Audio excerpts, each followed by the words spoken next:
One day, in a hovel, in this little nothing town of Nazareth, an angel appeared to a young Israelite girl, perhaps no more than 14 or 15, and they had a rather extraordinary conversation. This woman is, after Jesus himself, the most depicted figure in the history of Christian art. This woman has beguiled the imaginations of our most gifted poets, from Dante to T.S. Eliot.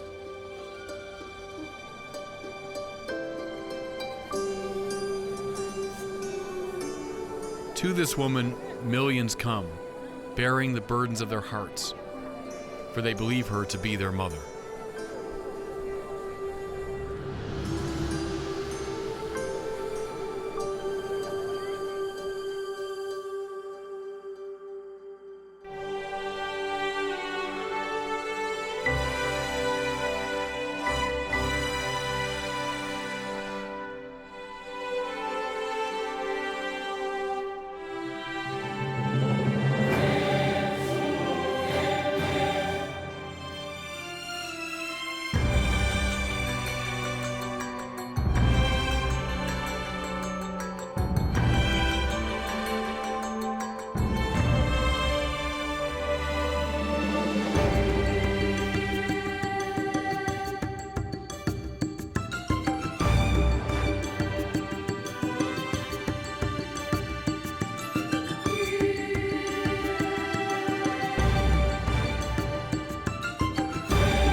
The angel said to her, Ave Maria.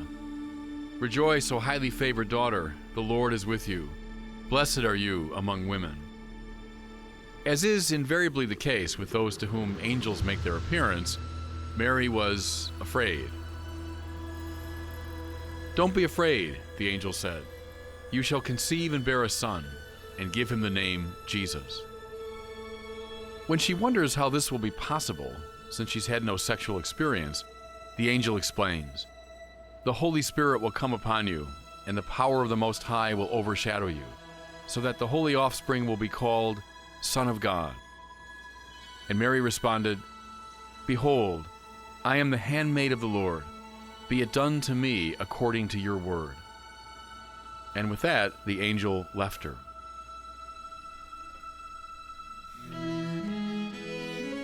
What we see here is that Mary is the new Israel. In the Old Testament, many people, when summoned, would run away from God, resisting his word. Now, Mary does what God asks. In some ways, the essence of the biblical drama is distilled in that encounter. We see the nature of God on display in the graceful, non-violent manner of invitation. In story after story from the mythological tradition, when the gods intervene in human affairs, they do so violently, interruptively, in the manner of a rape. Whatever the opposite of rape is, it's on display in this story. Mary is invited, even, dare I say it, courted by God's messenger. Her freedom, her dignity are respected, and her curiosity is encouraged. And we see a human being in full in the person of Mary.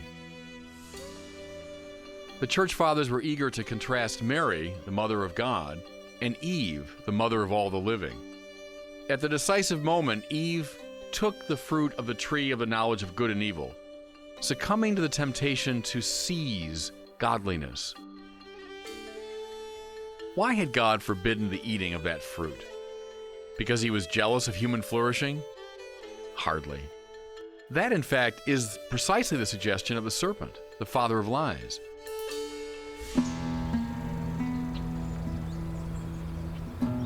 God gave our first parents practically free rein in the garden, symbolizing thereby his desire that they be fully alive. Adam and Eve at play in the field of the Lord are evocative of the full range of human activity and achievement, from sports to politics to philosophy to art and science. So why the prohibition? Because God wants us to fall in love with him. When two young people meet and are attracted to one another, they size each other up. They analyze and study and evaluate each other. But their rapport will come to life only in the measure that, at the limit of this process, they fall in love. They surrender to each other. At the end of all of our achieving, we must let ourselves be achieved by God. And this is Mary, declaring herself the handmaid of the Lord, and allowing herself to become the mother of God, though she barely glimpsed the full implications of what this would mean. Her obedience reversed the disobedience of Eve.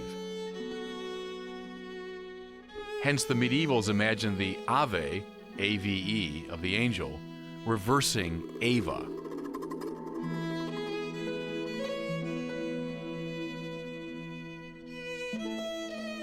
Theologian Hans Urs von Balthasar says that all of the forms of the Church's life spring from the Marian form, this acquiescence to the will of God, this attitude of fiat, let it be done to me according to your word.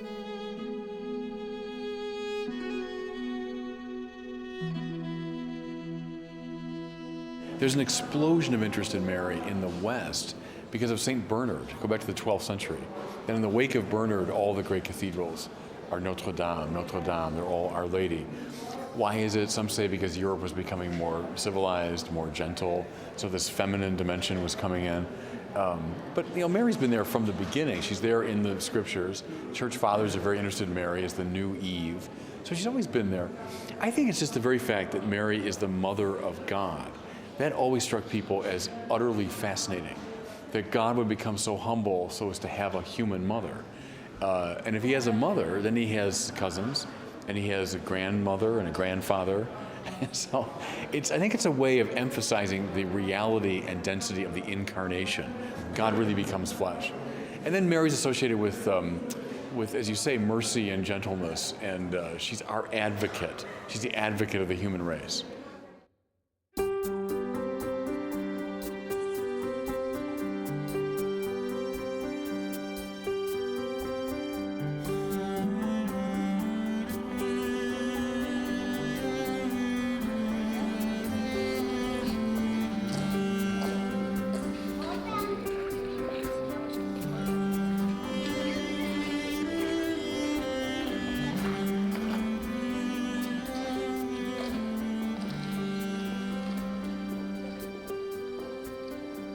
Mary is a pivotal figure in the history of salvation, for she's a bridge between the Old Testament and the New. I know of no other sacred building that better exemplifies the connection between the Old and New covenants than the Cathedral of Chartres, dedicated to Notre Dame, Our Lady. But dedication doesn't capture the full meaning of it. Consult the wonderful book of Henry Adams called Mont Saint-Michel in Chartres, to grasp that the medievals saw a building like this not only as dedicated to Mary, not only as Mary's dwelling place, but as a representation of Mary's body. The apse of the cathedral corresponds to Mary's head, the transept to her arms, and the nave to her body. The labyrinth, a winding path inscribed within a circle, is located about 2/3 of the way down the nave, at the level of the womb.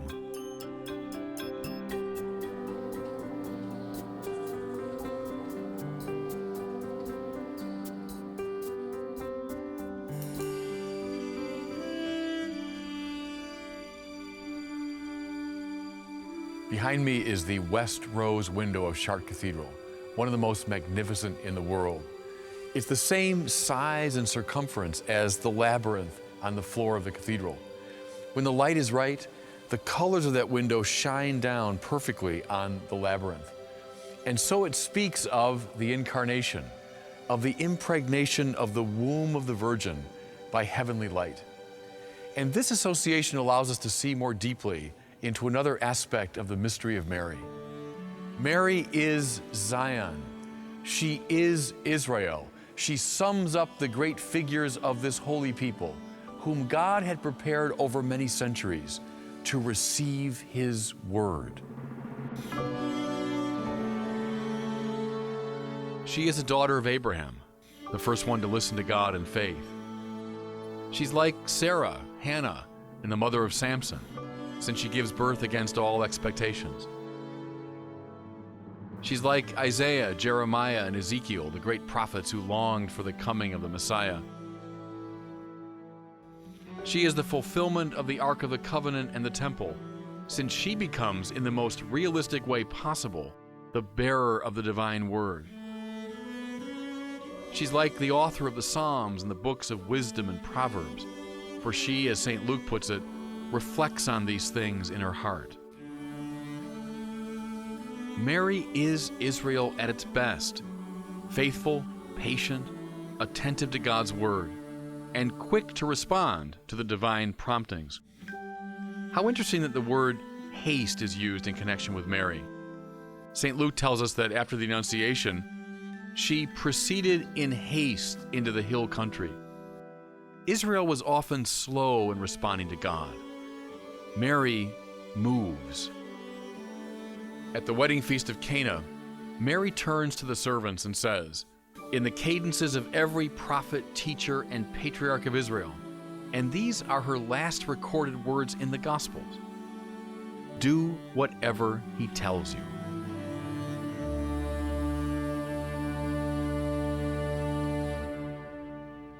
Well, I think there's a danger within Catholic piety to express Mary in a kind of a overly cloying, sentimental way, because she's not really a sentimental figure in the Bible. Mary receives this message. She's a canny young woman, who asks the angel this sort of provocative question. Well, how's this possible? And her integrity and intelligence are respected. And then she knows what to do. She proceeded in haste to the hill country to visit her cousin. And then she moves through the history of salvation, with this kind of courage and simplicity. So she's not really a sentimental figure. She's a strong biblical figure. She's the new Israel who follows the divine word. So maybe that would be a danger as we over-sentimentalize Mary. She's the model disciple. Augustine said that. She's the first disciple. And so she's the model for all of us.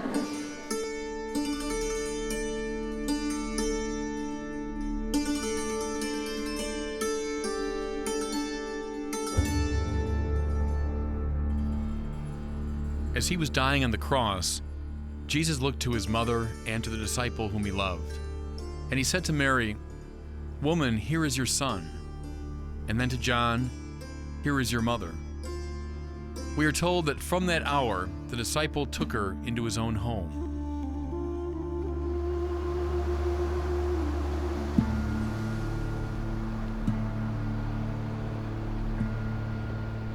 This text supports an ancient tradition that the Apostle John would have taken Mary with him when he traveled to Ephesus in Asia Minor, and that both ended their days in that city.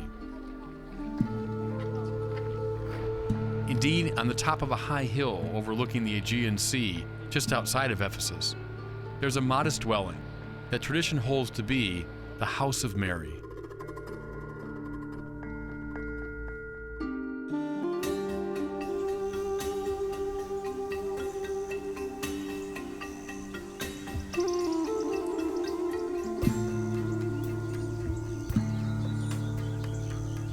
I'm standing in the ruins of the ancient cathedral church at Ephesus. A council took place here in the year 431. At issue was the articulation of the nature and person of Jesus. Go back to that question that Jesus himself posed at Banias. Who do people say that I am? That question haunted the mind of the early church, and the greatest intellects of the time strove mightily to answer it. Progress was made at the Council of Nicaea in 325, then the Council of Constantinople in 381. But in the 420s, a new controversy arose, due to the teaching of Nestorius, who was the Bishop of Constantinople. He was very influenced by the Antioch school, which placed a great stress on the humanity of Jesus. He said that in Christ, two persons come together, divine and human, in a sort of intense moral union. This meant that Mary, who was responsible for the human element in Jesus, could be called Christotokos, bearer of Christ, but not Theotokos, not mother of God. In fact, Nestorius thought it was the height of blasphemy to say that God has a mother.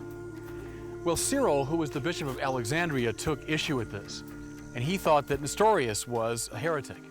And he called for the council that met here in the summer of 431.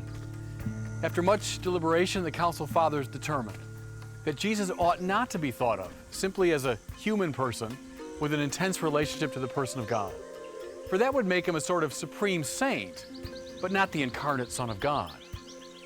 In his unique person, divinity and humanity come together. And this means, the council fathers concluded, Nestorius was wrong to deny of Mary her title Theotokos. Because if Jesus truly is divine and Mary's the mother of Jesus, she ought to be called the Mother of God. When this formal declaration was made, the common people of Ephesus celebrated that night with a torch-lit parade. This is a very good example of the general principle that whatever we say about Mary is meant not so much to draw attention to her as to Christ. To say that Mary is the Mother of God is to defend that densely textured claim that Jesus truly is divine, that in him God became one of us. Fulton J. Sheen said that Mary's like the moon. Hers is always a reflected light coming from a greater source.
There are two doctrines concerning Mary that were formally declared only in relatively recent years, but whose provenance is quite ancient. The dogmas of the Immaculate Conception and the Assumption of the Virgin. Notice how physical, even disturbingly so, these teachings are. How they compel us to see God's activity in regard to the lowly human body. In this, once again, they are Christological in purpose, since they speak of incarnation.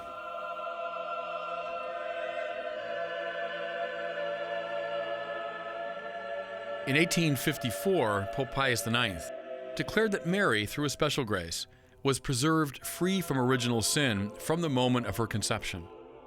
This is why the angel at the Annunciation could refer to her as full of grace.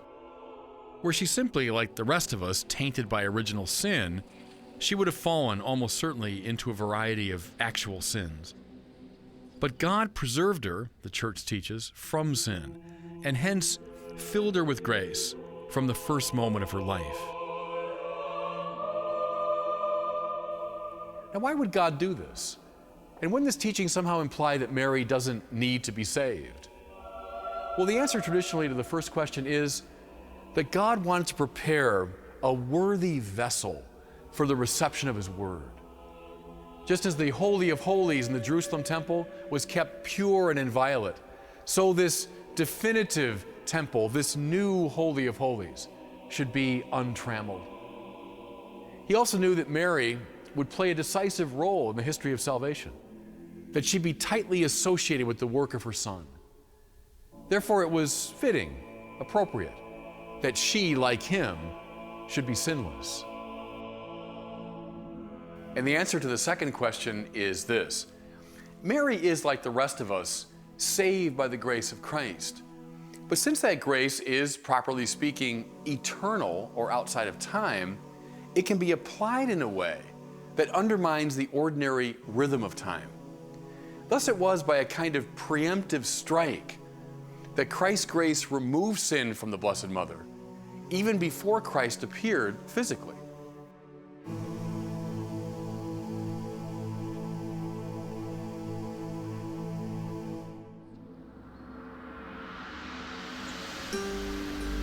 This doctrine received a most surprising ratification in a humble French town, nestled in the foothills of the Pyrenees.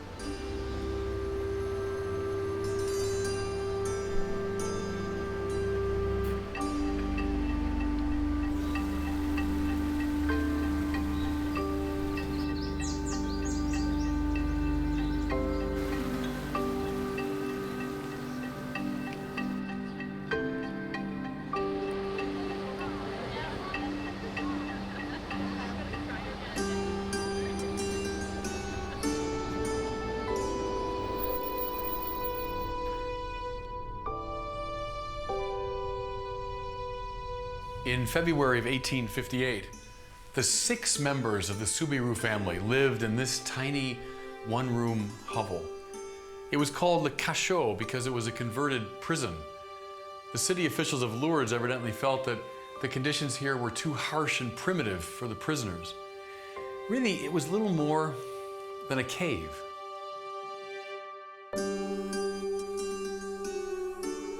On February the 11th, 1858, the eldest Soubirous child, Bernadette, made her way from this place to Massabielle, a garbage dump on the outskirts of the little town of Lourdes.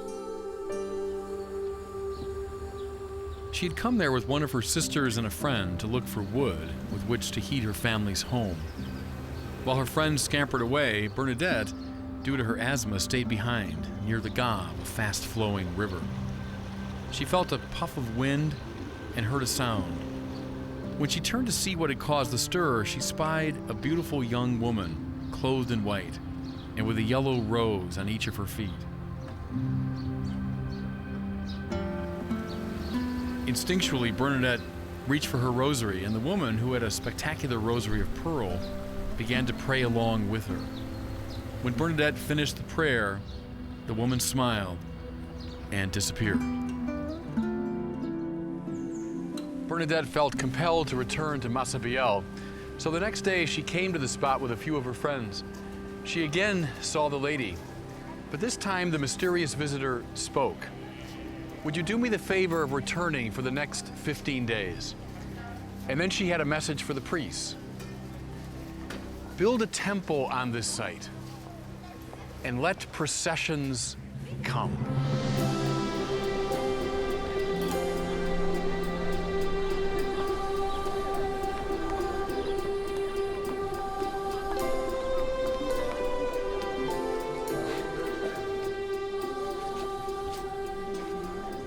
When Bernadette brought this message to the parish priest, Father Parimal, she was sharply rebuked. Yet she continued, despite mockery and official opposition, to come. On one of her visits, the lady asked her to dig into the ground and find a spring. When she did so, people thought that she had lost her mind. But in time, water indeed flowed from the spot, and eventually a severely crippled young boy was cured after bathing in it.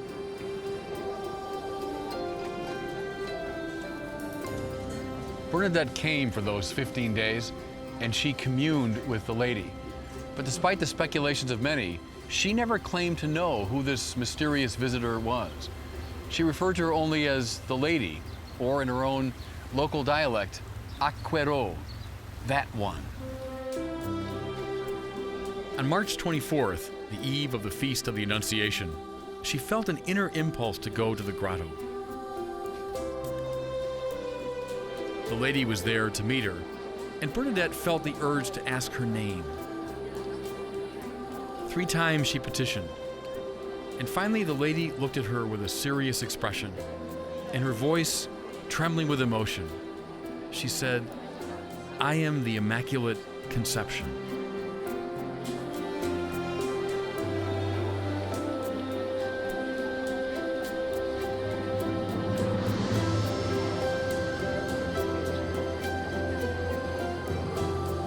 How wonderful and typical that Mary should appear to such a poor and humble soul.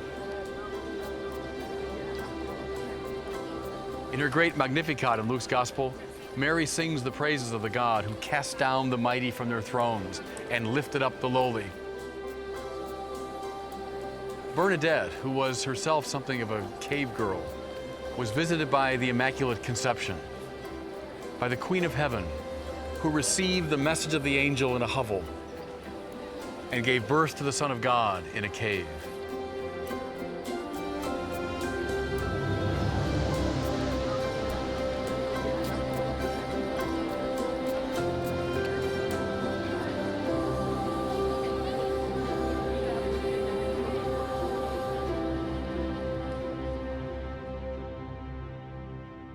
We have such a prejudice, I think, is that we're these cool moderns who have these analytical, scientific minds, and those poor people back then, poor things, you know.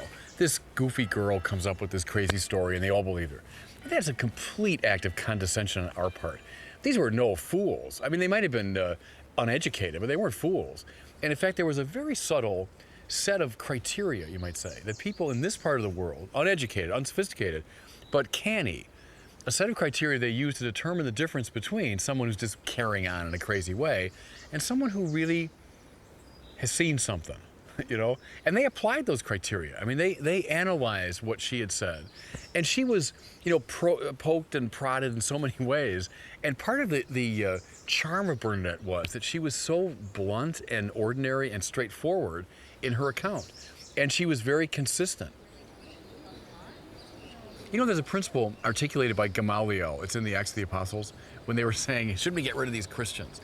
And he very wisely said, look, why don't we leave them alone? If they're not of God, they're just going to fade away. If they are of God and we fight them, we will find ourselves fighting God. That's a really good principle. So something's going on, something happened. What do we do? Why don't we leave it alone? See what happens, you know? Think of all the people who've claimed extraordinary visions or locutions or they've seen something. What's come of it? Nothing. It fades away over time. Then you look at this and you say, well, the Gamaliel principle, if we were fighting this, we probably were fighting God.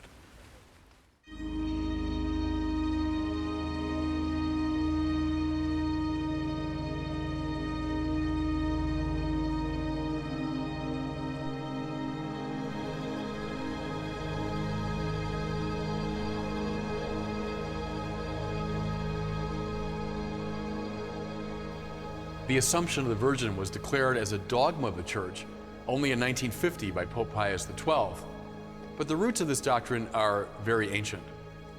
The teaching is that Mary, at the close of her earthly life, was assumed body and soul into heaven. Now I know this can strike the modern mind as bizarre or mythological, but consider the non-dualism of the Bible. Biblical religion is not Greek philosophy. It doesn't set the soul over and against the body, nor does it construe salvation as the escape of the soul from the body. Rather, it sees salvation as the transfiguration, the perfection and elevation of the whole self. Indeed, it calls not for an escape from this world, but for a new heavens and a new earth. Mary assumed body and soul into heaven. And again, we shouldn't think about this in spatial terms. Means just this elevation of Mary in the entirety of her person into the dimension of God. At the end of the Apostles' Creed, we hear about the resurrection of the body. Well, Mary is someone who's experienced precisely this definitive salvation. The doctrine of the Assumption of Mary takes with great seriousness this world of ours and these lowly bodies of ours.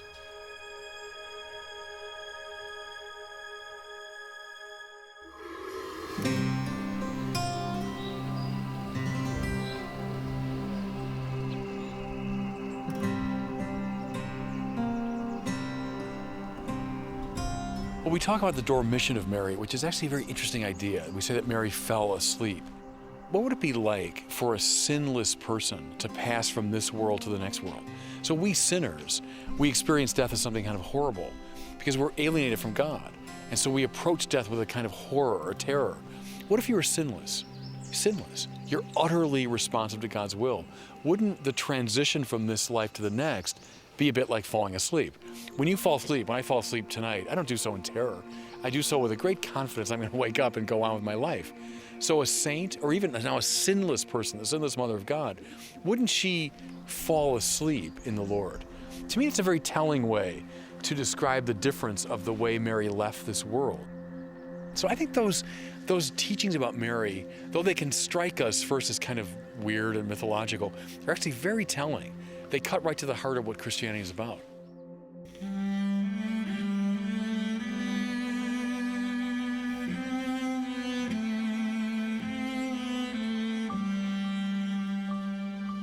Immaculate Mary, the Mother of God, assumed body and soul into heaven, is not of merely historical interest, nor is she simply a powerful spiritual exemplar.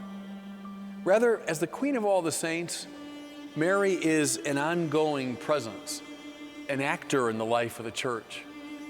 Her basic task, as always, is to draw people into fellowship with her Son. The Church believes that, in a mysterious way, Mary continues to say yes to God and to go forth on mission.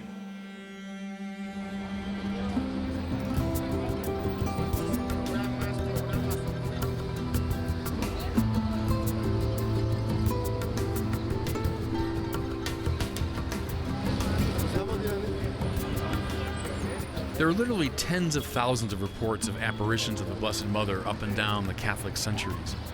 We have already explored the appearance to Bernadette at Lourdes.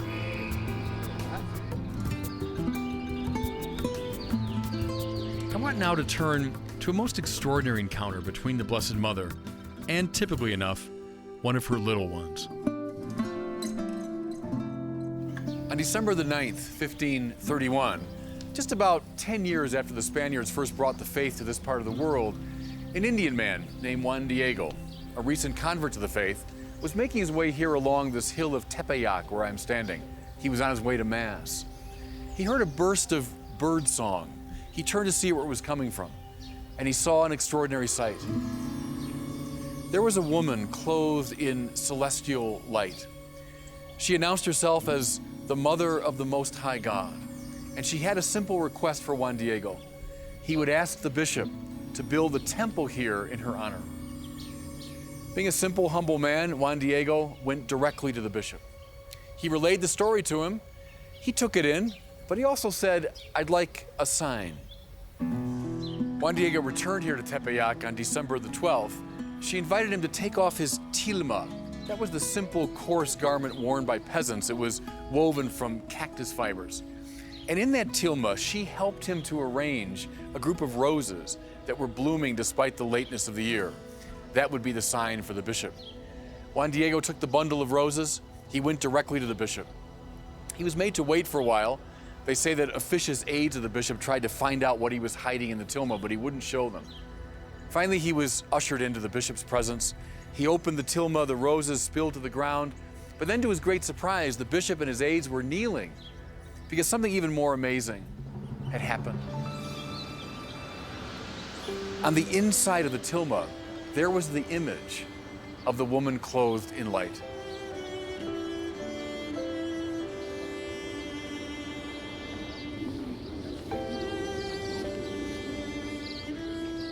One might be tempted to say, oh, it's a charming story from a simpler, more credulous time. But the best counter-indication to the skeptics is the tilma itself, which you can see directly behind me. Studies have shown that it is indeed from the 16th century.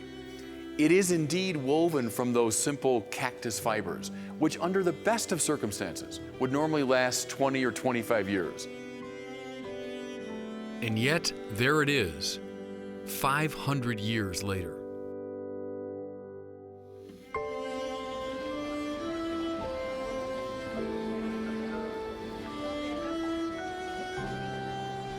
And the image, the strange and beautiful image.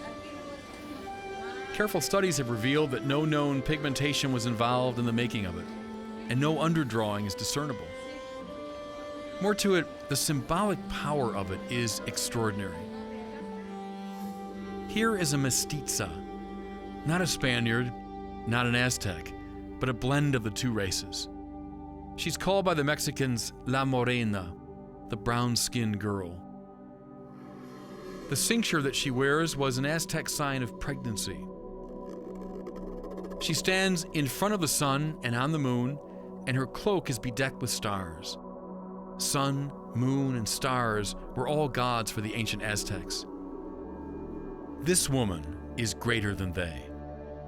At the same time, she keeps her eyes down and her hands folded in prayer, acknowledging that there is one greater than she. And her name, Guadalupe, is probably a Spanish deformation of Coatlasupe. It means the one who crushes the serpent. The serpent was another chief Aztec divinity, and the crusher of the serpent is the one predicted in the book of Genesis.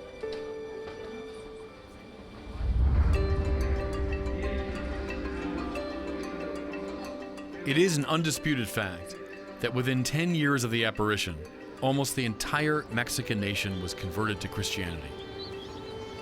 9 million people. This amounts to approximately 3,000 people per day for 10 years. A mini Pentecost every day for a decade. And the image continues to beguile, fascinate, and beckon. The shrine of Our Lady of Guadalupe is one of the most visited religious sites in the Christian world. People come here by the millions to commune with La Morena, some approaching her in supplication, penitence, or gratitude, on their knees.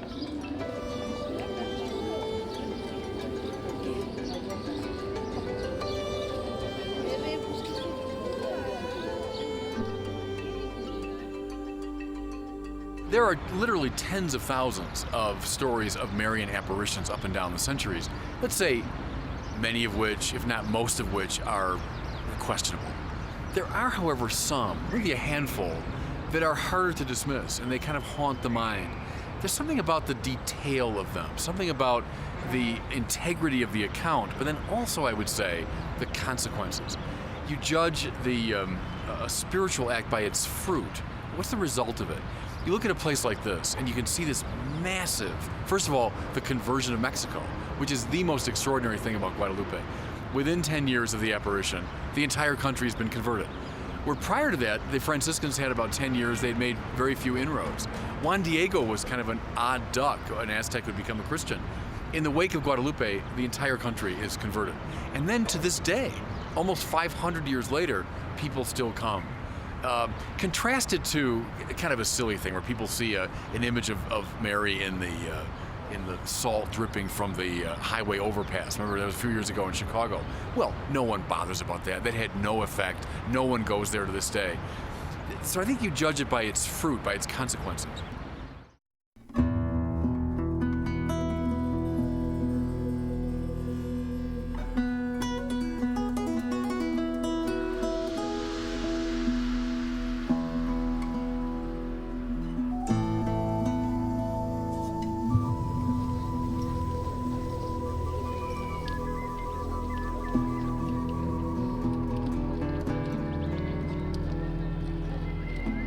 Standing on top of the Pyramid of the Sun in the ancient city of Teotihuacan. Behind me you can see the Pyramid of the Moon. This is one of the most beautiful examples of pre-Columbian architecture. Despite the beauty of the architecture, it's also a place that chills us a bit, because we realize that here, as in so many other places like it in ancient Mexico, human sacrifice took place. Now, mind you, I'm not trying to demonize the ancient Aztec or Mayan cultures. Many ancient cultures practiced human sacrifice. In fact, if the contemporary philosopher René Girard is right, something like human sacrifice lies at the foundation of most human societies.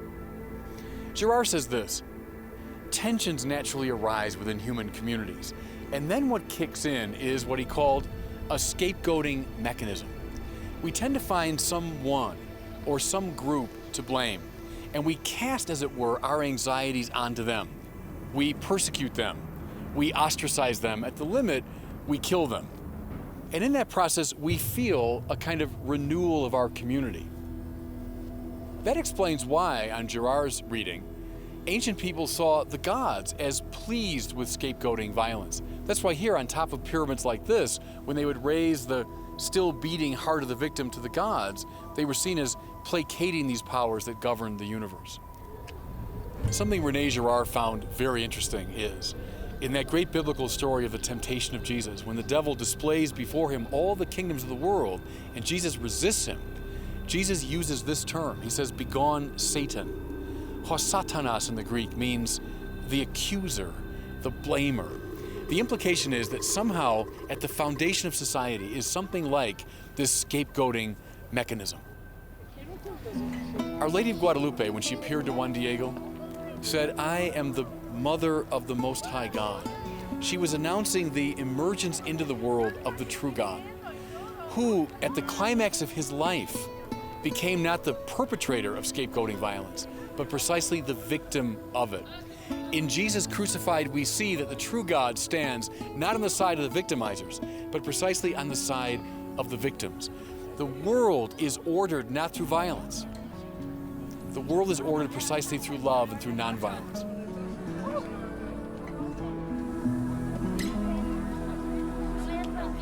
Now, I labor under no illusions that the Spaniards who brought the faith to this part of the world were angels, or that no atrocities were perpetrated in the name of Christ. There were. However, this great message came through. As Mexico was evangelized, this practice of human sacrifice ended. And there, I think, is a prime example of how the evangelization of the country changed the very nature of the society.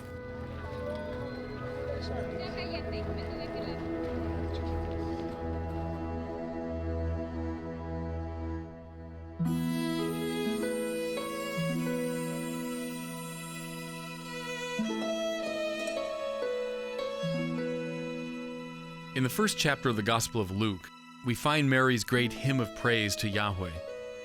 It commences with the simple declaration, "My soul magnifies the Lord." Mary announces here that her whole being is ordered to the glorification of God. Her ego wants nothing for itself. It wants only to be an occasion for giving honor to God. But since, as we've seen, God needs nothing, whatever glory Mary gives to Him returns to her benefit, so that she is magnified in the very act of magnifying Him. In giving herself away fully to God, Mary becomes a superabundant source of life. Indeed, she becomes pregnant with God. This odd and wonderful rhythm of magnifying and being magnified is the key to understanding everything about Mary. From her divine motherhood, to her Assumption and Immaculate Conception, and to her mission in the life of the Church. The great 19th century Jesuit poet Gerard Manley Hopkins caught this in his ballad, The May Magnificat. He wonders in the first few stanzas why May should be a month dedicated to Mary, and he provides Mary's own answer, writing, "Ask of her, the mighty mother." Her reply puts this other question: what is spring? Growth in everything. Then, with typical verbal dexterity and spiritual enthusiasm, Hopkins delineates the modes of growth in springtime. Flesh and fleece, fur and feather, grass and green world all together, star-eyed, strawberry-breasted, throstle above her nested cluster of bugle blue eggs thin, forms and warms the life within. And bird and blossom swell in sod or sheath or shell. And he imagines Mary, the Mother of God, surveying all of this life with limitless pleasure. He writes, "All things rising, all things sizing, Mary sees, sympathizing with that world of good, nature's motherhood." Mary's utter willingness to magnify the Lord made of her a matrix of life. The spring itself, in all of its wild fecundity, is but a hint at the vitality that she unleashes.